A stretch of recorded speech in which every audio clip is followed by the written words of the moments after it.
Marco, Dom, nandito ka rin. Para kay... Hindi siya, +1 ko lang siya. Para kay... Siya para kay Christine. Para kay Christine din. Para kay Christine. Oh my God, how do you feel? Sobrang well-received ang Dom and Sue. Ano ba ang pangalan niya? Dom and Sue? Dom and Sue. Ano sabi ko ni Marco? Dom and Sue. Korean. Aasarin mo ba? Guys, wait, napawisan si Dom. Ha? Dom and Sue, pinapawisan si... Parang F4 ba yan? F4. Or bigyan mo na yung mic kay ano.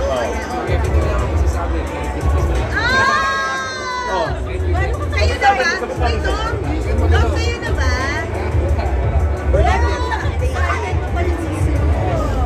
Yun ang gusto ko, straight sumagot. Actually,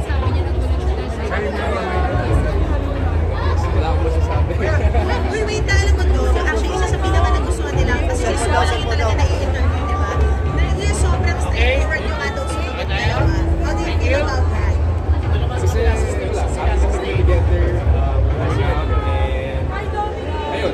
Huwag ka tumingin sa akin. Kilala namin isa't isa. Parang si Marco at Christine lang magbago sila. Yes. Siyempre, idol ako nito eh. Marco, how do you support? Ayan.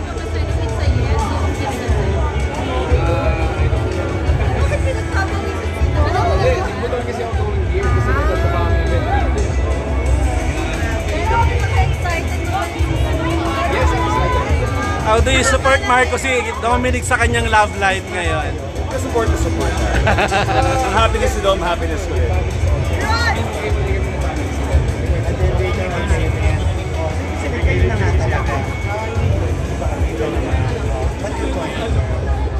Yes. Merry Christmas, guys. Thank you. Merry Christmas! Grabe din. Dinikit yung mic. Merry Christmas! Merry Christmas! God bless!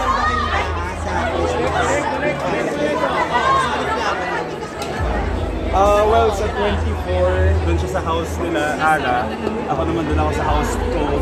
Pero same village na naman kami, so syempre magbibisitahan kami sa 24. Dito lang din.